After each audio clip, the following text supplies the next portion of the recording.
Bonjour, j'espère que vous m'entendez bien. Bienvenue chez vous. Bienvenue chez vous. Il y a pas longtemps, je me promenais au centre-ville à Nîmes avec un ami étranger. Je lui faisais visiter la ville. Il y avait beaucoup de circulation quand, soudain, mon ami s'arrête et me demande si j'ai entendu le grillon. Je lui réponds qu'un grillon en plein centre-ville, ça me paraît fort peu probable.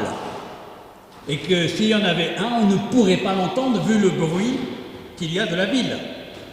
Mais mon ami se dirige vers la porte d'une maison, écarte les feuilles d'une plante grimpante et me montre effectivement un grillon.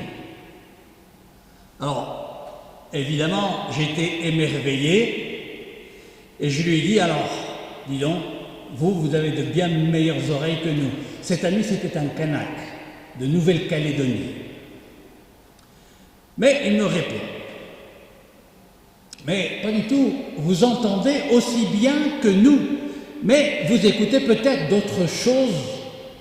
Regarde. Et il fait tomber une pièce, comme celle que je viens de faire tomber. Vous l'avez entendu? Pourtant, vous êtes loin. Et effectivement, des gens qui étaient à côté de nous se sont retournés parce qu'ils ont entendu ce bruit. Tu vois, me dit-il, ce bruit n'est pas plus fort que celui du grillon, mais ils l'ont entendu. Tout dépend de ce à quoi notre oreille est attentive. La voix de Dieu ressemble-t-elle au bruit du grillon ou à celle d'une pièce de monnaie qui tombe sur le trottoir? Je ne le sais pas. Ce que je sais, c'est que nous avons besoin d'exercer nos oreilles pour l'entendre et apaiser notre agitation intérieure pour entendre la parole de Dieu. Que ce matin s'ouvrent nos oreilles au murmure de sa voix. Dieu nous attend. Il attend que notre main saisisse la sienne. Il attend que notre bouche dise ses louanges. Il attend que notre cœur se tourne vers lui. Il attend que notre intelligence s'ouvre pour accueillir sa parole. Dieu nous attend. Seigneur notre Dieu, qui t'est fait Père en Jésus-Christ, nous voici ce matin ici présents. Nous avons quitté nos lieux de vie pour passer ce moment en ta présence, pour répondre à ton appel. Mon Dieu, rends-nous présents à toi. Amen. Nous avons quitté nos lieux de vie pour nous réunir ici, pour être à l'écoute, mais aussi pour chanter. Donc je vous invite à prendre le cantique numéro 45, et nous chanterons les strophes 1, 2 et 4. Numéro 45.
Sur la route de chaque jour, Seigneur, tu m'envoies travailler avec obstination au déblaiement difficile des préjugés et des partis pris, qui m'empêchent de rencontrer l'autre, qui empêchent la rencontre.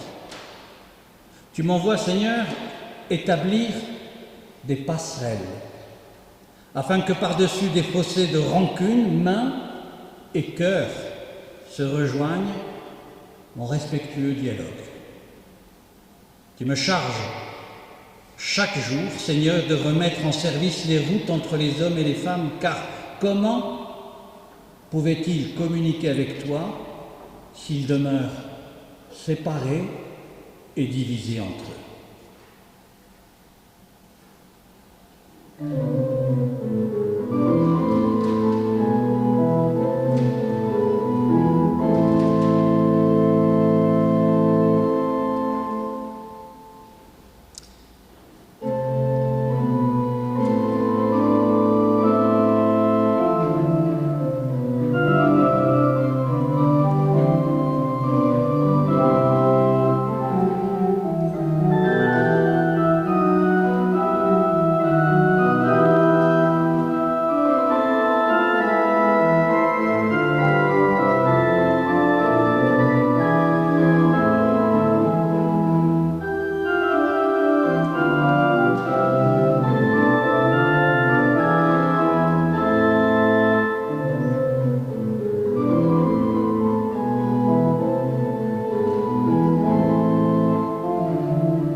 La confession des péchés, ça fait partie de notre liturgie, mais c'est quoi la confession des péchés?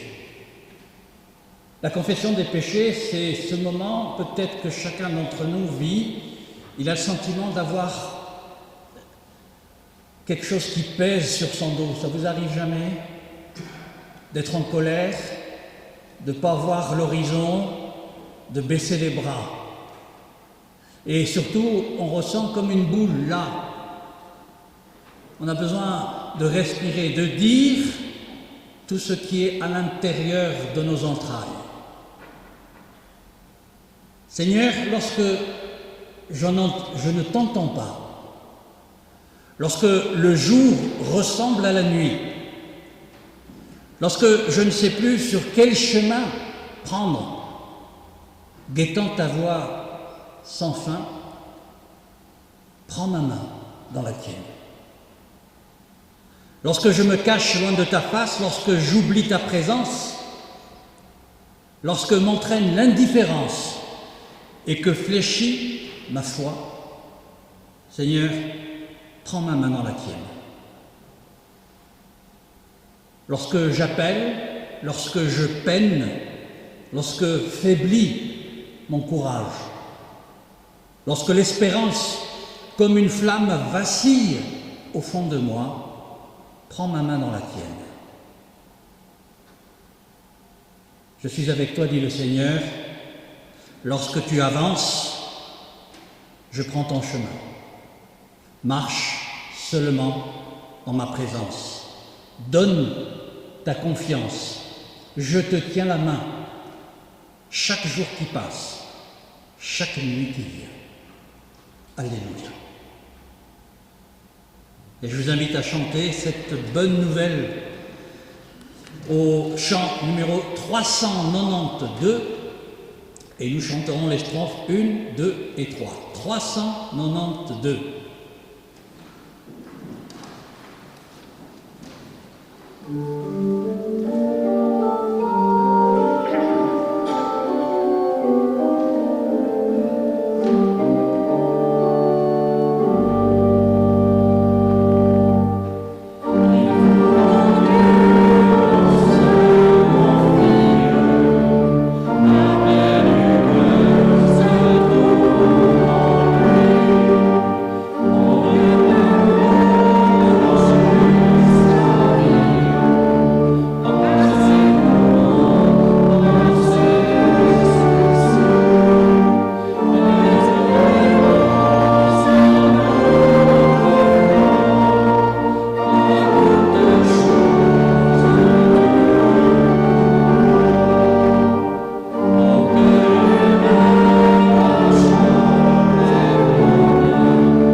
Nous voulons recevoir ta parole, Seigneur. Nous voulons la faire vivre comme toi. Tu as vécu notre humanité. Nous voulons nous laisser conduire par ta parole en acceptant nos limites, même sans savoir où elle pourrait mener nos pas. Oui, nous voulons nous laisser conduire par ta parole, en pleine confiance. Que ta parole se lève en nous, Seigneur. Qu'elle se lève pour les pauvres, pour ceux qui peinent, pour ceux qui souffrent, pour ceux qui comptent les jours au barreau de leur prison. Ta parole, Seigneur, nous voulons la porter dans nos mains, des mains tendues vers demain. Nous voulons la crier, nous voulons la chanter jusqu'à en perdre la voix. Nous voulons la porter dans le désert même de nos vies à nous. Que ton esprit, Seigneur, fasse vivre ta parole en nous et à travers nous. Que ceux qui nous entendront comprennent que c'est toi qu'ils ont écouté et entendu. Amen.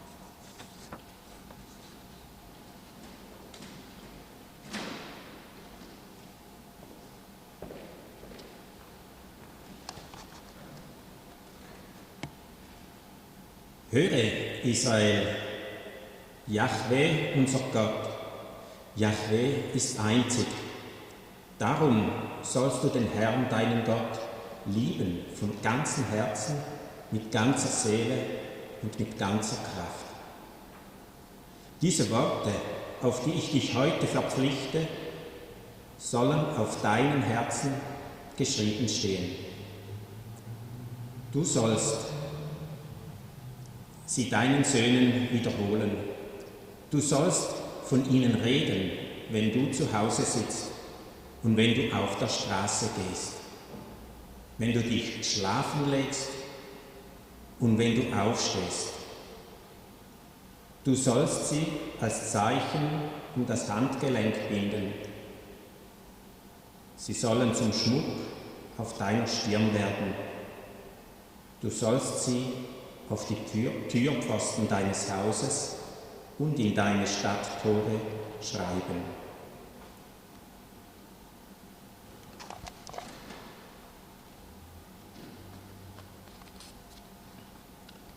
Aus Deuteronomium, chapitre 6, vers 4 à 9.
Es folgt jetzt die Lesung aus dem Johannesevangelium. Euer Herz lasse sich nicht verwirren. Glaubt an Gott und glaubt an mich. Im Haus meines Vaters gibt es viele Wohnungen. Wenn es nicht so wäre, hätte ich euch dann gesagt, ich gehe, um einen Platz für euch vorzubereiten. Wenn ich gegangen bin und einen Platz für euch vorbereitet habe, komme ich wieder und werde euch zu mir holen, damit auch ihr dort seid, wo ich bin und wohin ich gehe. Den Weg dorthin kennt ihr. Thomas sagte zu ihm, Herr, wir wissen nicht, wohin du gehst. Wie sollen wir dann den Weg kennen? Jesus sagte zu ihm, ich bin der Weg und die Wahrheit und das Leben. Niemand kommt zum Vater außer durch mich. Wenn ihr mich erkannt habt, werdet ihr auch meinen Vater erkennen. Schon jetzt kennt ihr ihn und habt ihn gesehen. Philippus sagte zu ihm, Herr, zeig uns den Vater, das genügt uns. Jesus antwortete ihm, schon so lange bin ich bei euch und du hast mich nicht erkannt, Philippus? Wer mich gesehen hat, hat den Vater gesehen.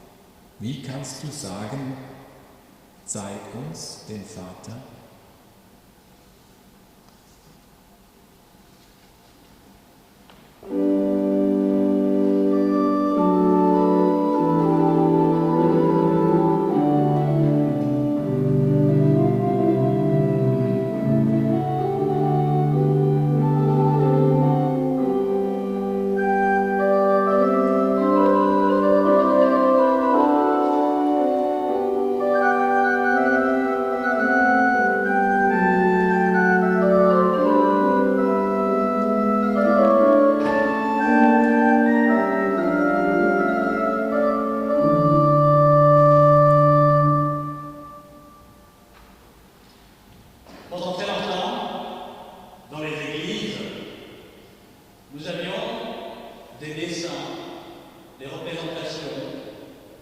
qui étaient autant d'éléments catéchétiques, d'enseignement.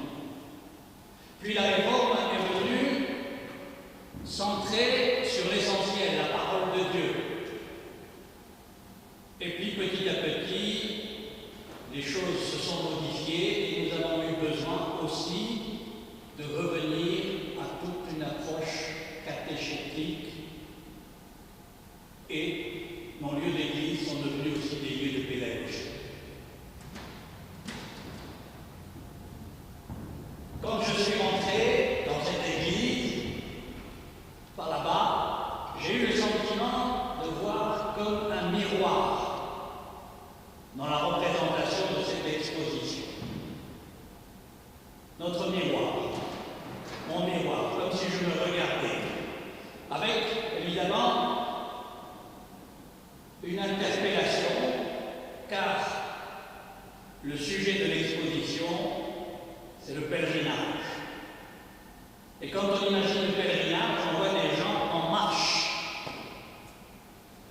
et non pas assis, et cependant le pèlerinage, à un moment donné, on a besoin de se poser, de s'asseoir.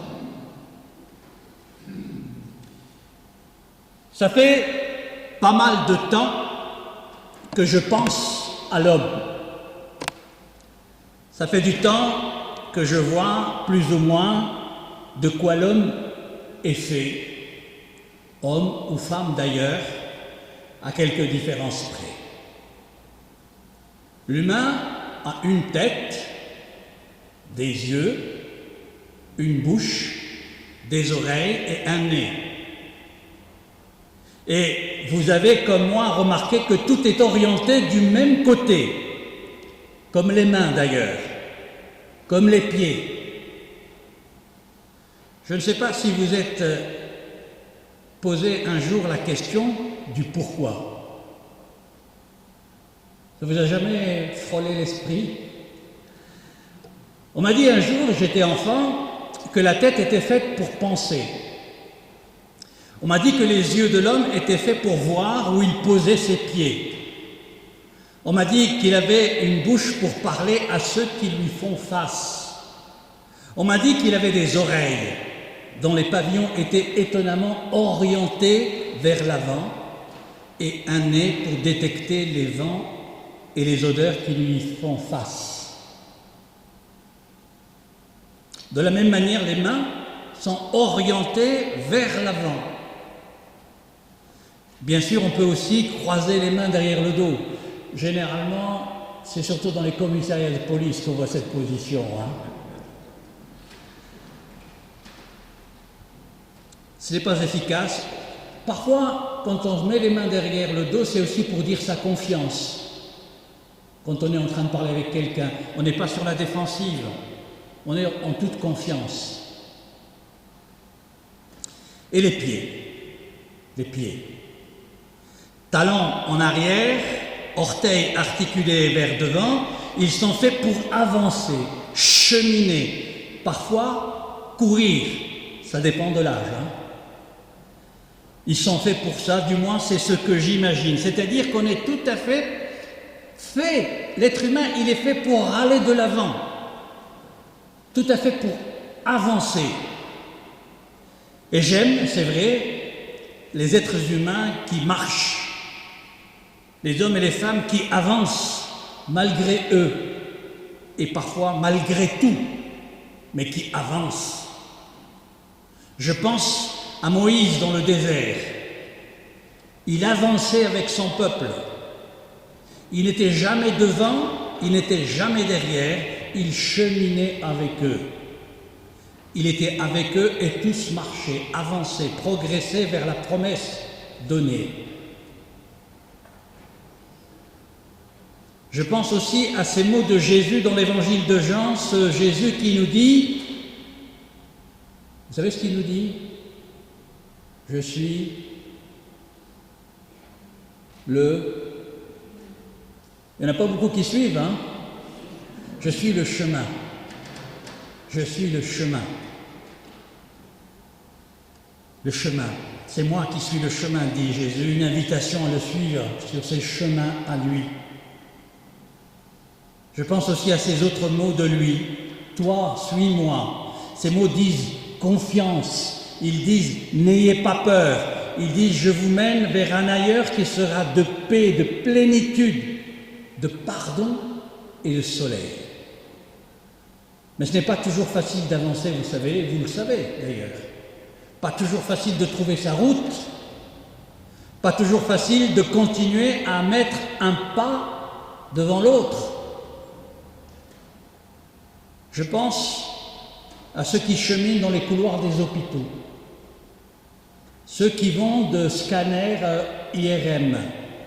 Je pense à ceux qui ont oublié, par le temps, passent d'analyse en analyse, parce qu'ils se sentent mal dans leur peau, parce qu'ils se sentent mal dans leur tête. Je pense à ceux qui n'ont en face d'eux que le regard des leurs, regard fait de tristesse, de peine, de doute et d'espérance, et qui cherchent des mots pour dire que demain soit possible. Je regardais hier une émission sur un canton romanche. C'était très beau à entendre le romanche, mais le contenu était triste parce que ça parlait d'histoires de vie qui se sont finies par la mort, de jeunes qui n'avaient pas d'horizon, qui étaient sous l'emprise de la drogue, qui ne savaient plus trouver leur chemin.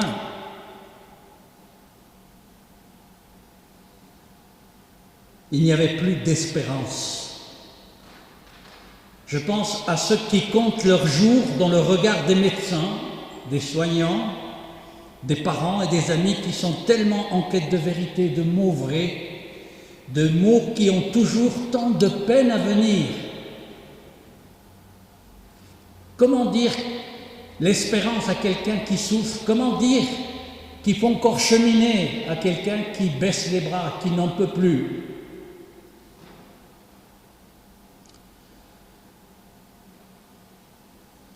Ta souffrance ne sera jamais ma souffrance et ma souffrance ne sera jamais la tienne. Je ne comprendrai jamais ta souffrance et tu ne comprendras jamais la mienne. On ne pourra jamais prétendre comprendre l'autre parce qu'on n'est pas l'autre. On ne le sera jamais. On ne sera que soi, toujours, et prétendre comprendre l'autre ne sera qu'une prétention de rien. Il faut pourtant avancer parce que nous sommes faits, créés pour aller de l'avant, avec nos joies et nos souffrances.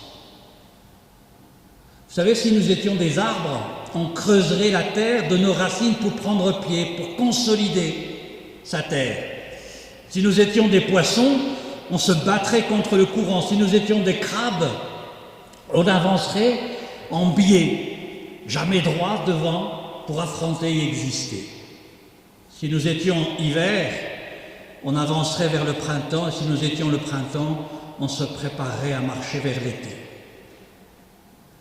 Avancer, toujours, parce qu'il le faut, les chemins de la vie. Mais les chemins de la vie sont comme les chemins de terre, pas toujours faciles. Ça monte, ça descend, ça se croise, ça s'élargit, ça se rétrécit. C'est plein de tours et de contours. Et quand on arrive dans une croisée, il n'y a habituellement pas moins de 2 ou 3 directions qu'il faut prendre sans aucune indication. Et même comme parfois il y a des indications, vous savez, il y a des gros malins qui en changent les poteaux. Quand je dis des malins, c'est les faux prophètes qui nous envoient dans des impasses, qui ne sont pas des chemins. Il y a également parfois des obstacles sur le chemin, un arbre tombé qu'il faut tenter d'enjamber, un petit rue qui a débordé, rendant le chemin bourbeux et qu'il faut contourner, une grosse pierre qui a décroché et qu'il faut, c'est plus prudent, ne pas toucher et passer de l'avant. Il y a aussi la nature des 2 côtés du chemin. Alors on s'arrête, on regarde, on s'approche on cueille peut-être parfois. C'est qu'il faut avoir sur les chemins de la terre comme sur les chemins de la vie, au-delà du sens, de l'orientation, de bonnes connaissances botaniques, pour ne pas confondre la grosse myrtille avec la belladone. Ça n'a pas le même goût. Les chemins de la vie ne sont pas les avenues des grandes villes. Sur les chemins de la vie, on ne trouve pas à tous les carrefours une bonne âme pour vous indiquer la route. Et encore faudrait-il faire confiance. Les chemins de la vie sont parfois bordés de tentations, de dangers, les plus fous. Pas facile, les chemins de la vie. Nous sommes tous embarqués, si j'ose le dire ainsi, sur les chemins de la vie. Tous. Mais nous ne savons pas tous où nous allons, nous ne savons pas tous quelle est la destination qui est la nôtre. Nos itinéraires sont différents, mais nous sommes en chemin. Destination fortune, destination pouvoir, destination notoriété, destination reconnaissance, destination bonheur, destination demain. Il y a autant de destinations qu'il y a de choix.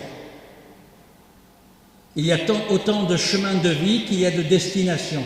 Mais il y a bien plus de croisées et de ronds-points qu'il n'y a de destinations d'itinéraires. Je ne sais pas si vous avez, en France du moins, énormément de ronds-points. Et parfois on tourne en rond. Il y a bien plus de brouillard, bien plus d'arbres couchés en travers du chemin, bien plus de peine et de souffrance qu'on ne le voudrait. Mais les chemins de la vie sont à notre dimension. Nous avons tous notre propre potentiel. Il faudrait tout simplement que dans nos destinations, nous choisissions plutôt le ciel que les mirages du pouvoir, de la reconnaissance.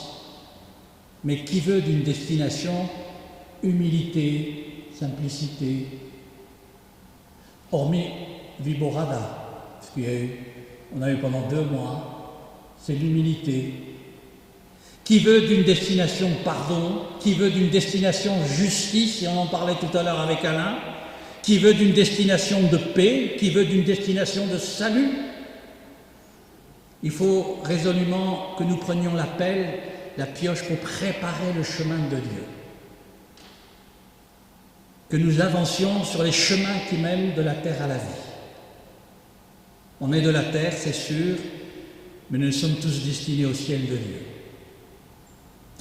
Et là, on n'a pas besoin d'altimètre, on n'a pas besoin de portable, on n'a pas besoin de GPS. Vous savez, le chemin est tracé, même s'il reste toujours encore des croisées difficiles, des choix difficiles. Mais il nous faut avancer, cheminer. Le chemin n'est pas facile, mais il est sûr. Et la voix de Dieu n'est pas cette voix suave qu'on entend dans les GPS. Pas toujours très sûre, parce qu'on se croit toujours plus haut qu'on ne le croit. C'est sûr, je crois que sur les chemins de la vie, il pleut souvent la haine aussi, comme il pleut l'indifférence, comme il pleut la morale, le regard des autres, le jugement des autres. C'est le chemin de vie qu'ont pris ceux qui nous ont précédés ici dans l'Église française. Ils étaient sur des chemins de haine en France. Ils ont dû s'exiler, partir au loin, dans l'indifférence, dans la méfiance, quand ils sont arrivés ici. Et c'est une des images qui m'est venue en regardant l'exposition. Vous savez ce qu'on a demandé aux Huguenots qui étaient arrivés à Saint-Gall, qui ne ressemblent pas à des Huguenots, qu'ils passent inaperçus. Il fallait qu'ils soient dans l'ombre pour pouvoir intégrer les chemins de la ville. Alors ils se sont arrêtés, ces Huguenots, nous nous sommes arrêtés pour reprendre souffle, pour reprendre quelques forces, Si nous nous sommes arrêtés, c'est pour mieux repartir sur le chemin de notre vie, redécouvrir l'essentiel, lumière de Dieu. Alors, entre cette exposition aujourd'hui et le chemin parcouru par ces Huguenots, on se retrouve à la croisée des chemins. L'histoire revient vers nous. Et si vous vous approchez de plus près et regardez sur chacun, il est à la fois anonyme parce qu'il n'a pas de visage et en même temps, il y a une attitude, une façon d'être assis qui me rappelle quelqu'un, qui me rappelle quelque chose. Les chemins de la vie sont faits ainsi de surprises, mais ces chemins de vie sont des chemins où le guide, où le Seigneur est toujours là, et comme nous l'avons chanté tout à l'heure, comme nous l'avons prié tout à l'heure, sur ce chemin de la vie, le Seigneur me tient la main, ne me lâche jamais de vue. Il est là, avec moi. Quand je marche, quand je me pose, il est toujours là. Que le pèlerinage soit le nôtre aujourd'hui, pèlerinage sur les chemins de vie, que ce soit les pèlerinages qui mènent à Saint-Jean-de-Compostelle, que ce soit les pèlerinages qui mènent à l'Assemblée du désert, dans les Cévennes, que ces chemins-là soient toujours des chemins de vie et non des chemins de mort. Que ces chemins qui sont les vôtres soient des chemins de soleil que de pluie et de tourmente, car le Seigneur est là à jamais. Amen.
Vous savez, nous sommes parfois comme le petit poussé.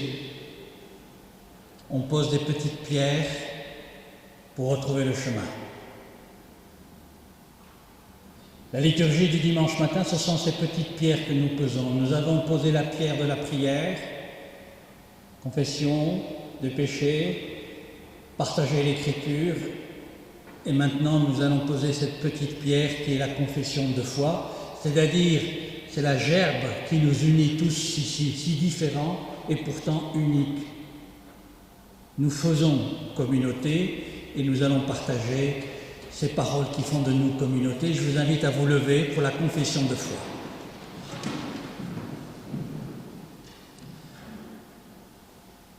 Il y a 2000 ans, la naissance de Jésus suscita la course des bergers, le concert des anges, la joie silencieuse de Marie, l'émotion de Siméon et la prière de la prophétesse Anne. Selon l'évangile de Matthieu, elle provoqua la mise en route des mages, l'inquiétude des religieux et la rage du roi Hérode. 2000 ans plus tard, sa venue au monde ne fait pas toujours l'unanimité. Elle continue de déranger ceux qui ne croient qu'à leur puissance et à leur gloire. Et elle met toujours autant de joie et d'espérance dans le cœur de ceux qui croient en elle.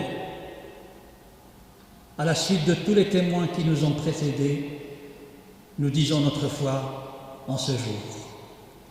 Seigneur Jésus-Christ, nous croyons et proclamons avec joie que tu t'es donné pour toute l'humanité, pour celles et ceux qui ont vécu depuis les origines de l'histoire, pour celles et ceux qui naîtront jusqu'à la fin des siècles, pour les foules qui se pressent dans les villes, pour les habitants de la montagne la plus reculée, pour le bébé qui vient de naître et pour le vieillard sur le seuil de l'éternité.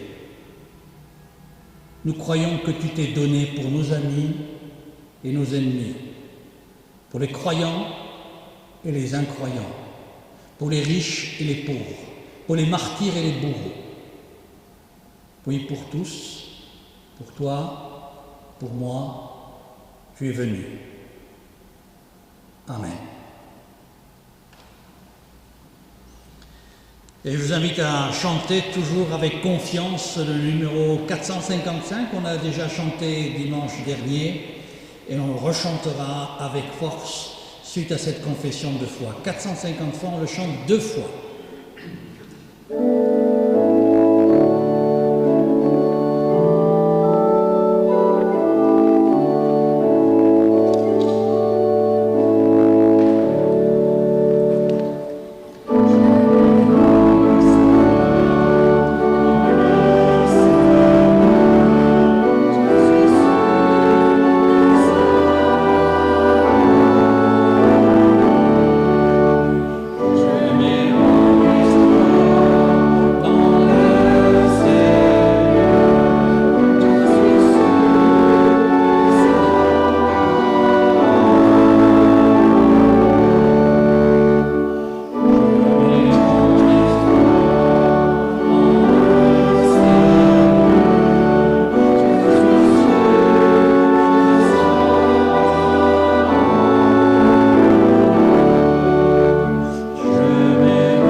Seigneur,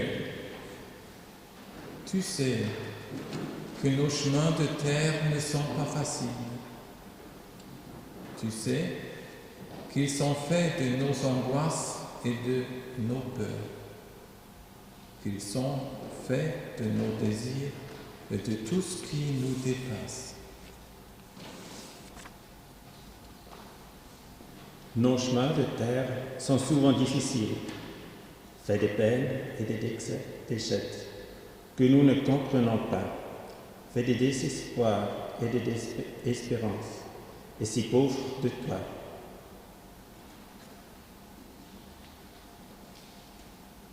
Chemin de terre, chemin de traverse, chemin de ville, chemin de pèlerinage, chemin de foi, de certitude, mais encore chemin barré, occulté, refusé, dénié. Chemin de révolte, chemin de retour, de rejet, chemin de jugement, chemin de fermeté, chemin de pauvreté, chemin de rien qui nous mène nulle part.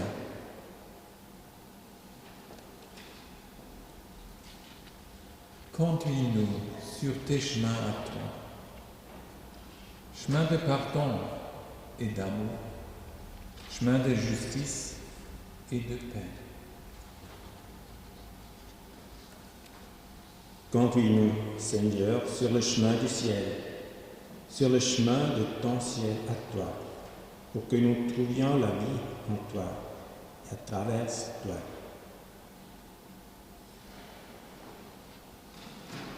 Donne-nous donc de nous libérer de nos destinations d'humanité, pour ne penser qu'à ce que tu veux de nous, qu'à ce que tu veux pour nous. Conduis-nous donc vers toi, et que l'amour, la paix, l'espérance et le pardon ne soient jamais des y-penses, mais des roues enseignées que nous mènent vers toi. Et reçois maintenant, Seigneur, notre prière commune avec les mots que ton Fils nous a donnés, et d'un même cœur nous te disons. Notre Père qui es aux cieux, que ton nom soit sanctifié, que ton règne vienne, que ta volonté soit faite sur la terre comme au ciel.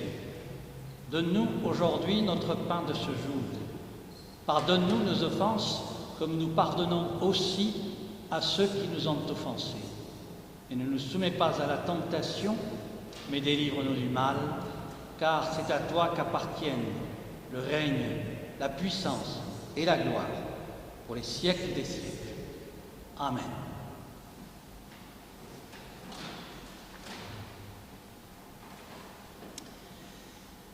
C'est le moment des annonces et du partage ensemble. Pour ceux qui n'ont pas pu se rapprocher, n'hésitez pas après le culte de venir voir plus près cette exposition, donc sur le pèlerinage. Et cette exposition sera suivie par une exposition de l'Église française, puisque nous avons commandé avec le Conseil une exposition sur l'exil. Donc vous verrez que pèlerinage, exil, il y a des cheminements de foi, des cheminements intéressants à creuser pour notre enseignement de foi. Sinon, nous allons traverser un moment tranquille. Ça va être bien. Je crois que les vacances ont commencé, non? Début octobre. C'est la semaine d'après. Je n'ai pas toujours le calendrier en tête. Donc il y a aussi des décisions aujourd'hui en Suisse, puisqu'il y a des questions de, comment dire, on façonne la société suisse, et c'est par les votes, c'est la démocratie qui nous permet aussi de mesurer vers quel chemin nous allons nous engager. Un vote n'est pas quelque chose d'insignifiant. Alors moi je ne suis pas suisse, mais néanmoins je suis européen et ça m'inquiète toujours de savoir comment les choses se déroulent. Voilà, ça fait partie de notre engagement citoyen. Je donne la parole à Théodore. Ja, ganz herzlichen Dank. Es war mir große Freude, hier zu sein. Und darf Kurt auch mit einschließen. Kurt Paul ist der Leiter des Stadtklosters. Ich bin Intendant von Wirkraumkirche. Und ich freue mich sehr, dass wir zusammen diesen Gottesdienst haben feiern dürfen. Herzlichen Dank auch für deine Predigt. Du hast sehr schön eingeführt in diese Figurengruppe, die uns alle sehr bewegt. Wir hatten am Freitagabend eine Pelerinage, eine kleine, hier in diese Kirche. Es war ein sehr spirituelles Erlebnis. Und du hast sehr deutlich gemacht, ja, wir alle sind so unterschiedlich, so verschieden und dennoch sind wir eine Menschheitsfamilie und wir sind gläubige Christen. Ja. Das ist schön zu wissen. Ja, ich freue mich, dass wir diesen Tag hier zusammen sind und wie es auf einer Pilgerreise ist, auf einer Wanderung. Und wir sind ja alle auf dem Weg. Es ist wichtig, dass es Pausen gibt auf dem Weg. Pausen des Innehaltens, des Atemholens. Das symbolisieren diese Figuren natürlich auch, aber wir wollen das jetzt auch real miteinander haben. Und zwar haben wir vor dem Stadtkloster ein Apero für Sie vorbereitet, sodass wir einfach jetzt nur ein Glas Wein miteinander trinken können und so uns begegnen können. Ich lade Sie dazu ganz herzlich ein.